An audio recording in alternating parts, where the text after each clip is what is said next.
शिवाजी कोण होता पुस्तकाबाबत शिवसेनेचे आमदार संजय गायकवाड यांनी आपलं ज्ञान पाजळल्यावर हा वाद काही संपण्याचं नाव घेत नाहीये। बुलढाण्यात संजय गायकवाडांच्या घराबाहेर डाव्या पक्षाच्या कार्यकर्त्यांनी आंदोलन करण्याचा प्रयत्न केल्यानं जोरदार ड्रामा पाहायला मिळाला। कार्यकर्ते पुस्तकाचं जाहीर वाचन करणार होते, मात्र पोलिसांनी बळाचा वापर करत कार्यकर्त्यांना ताब्यात घेतलं। पुस्तकाचे प्रकाशक प्रशांत आंबींना चिखलीतून पोलिसांनी आधीच ताब्यात घेतलं, त्याच ठिकाणी त्यांनी पुस्तकाचं वाचन सुरू केलं। डाव्या पक्षांचे कार्यकर्ते आणि पोलिसांमध्ये जोरदार धुमश्चक्री झाली। पोलिसांसोबतच्या झटापटीत 8 कार्यकर्ते जखमी झाले।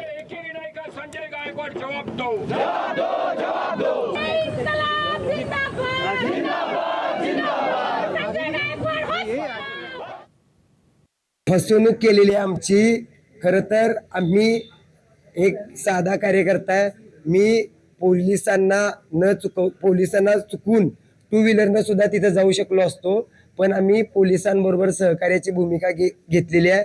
निघताना पण आम्ही जाहीर करून निघलेलो आहे। इथं आल्यानंतर सुद्धा आम्ही कल्पना दिलेली आहे, पण त्यांनी आम्ही त्यांच्यावर जो विश्वास ठेवला त्याचा त्यांनी विश्वासघात केलाय। तर आंदोलकांनी पोलिसांचं न ऐकल्याने वाद झालाय आणि माफी न मागता प्रकाश आंबी मुजोरी करतायत असा आरोप आता संजय गायकवाड यांनी केला।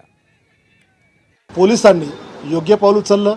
आम्ही जसं पोलिसांचं ऐकलं तसं पोलिसांना ऐकलं नाही आणि त्याच्यामुळे पोलिसांनी त्या सगळ्यांना डिटेन केलं आणि त्याच्यामुळे नारेबाजी त्यांच्याकडनं पण झाली, तर प्रत्युत्तरात आमच्या समोरता पण झाली, परंतु पुस्तकाचं वाचन मात्र झालेलं नाही। प्रकाश आंबी याला तिकडे रस्त्यातच पोलिसांनी डिटेन केलेलं आहे आणि त्याच्यामुळे कदाचित ते इथं आले असते आणि त्यांनी जर मुजोरी केली असती तर कदाचित काही वेगळं घडलं असतं, पण ईश्वर कृपेने पोलिसांच्या खास प्रयत्नाने हे झालं नाही। त्याच्याबद्दल मी पोलिसांचे धन्यवाद व्यक्त करतो। यांनी अजून माफी मागितली नाही, उलट मुजोरीसारखे या आमच्या जिल्ह्यामध्ये येऊन आमच्या शिवभक्तांच्या जखमीवर मीठ चोळायला येऊन राहिले। देवेंद्रजी, मला आपल्याला विनंती करायची की आपल्या कार्यकाळात आपण अनेक पुस्तकं बदलली, अनेक कायदे आपण 100 वर्षाचे जे थोतांड कायदे बदलले, हे पण जरा बदलून टाकायला पाहिजे। तर मुख्यमंत्री फडणवीसांनी या वादावरून कान टोचलेत, पाहूया।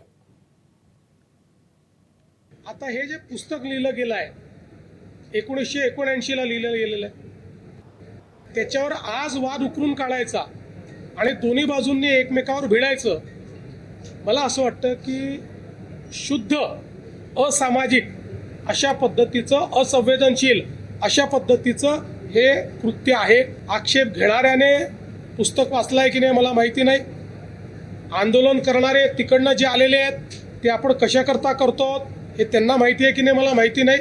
केवळ कुठला तरी मुद्दा पकडायचा आणि त्याच्यावर विवाद उभा करायचा आणि चर्चेत राहायचं, हा प्रयत्न योग्य नाही। एबीपी माझा, उघडा डोळे बघा नीट।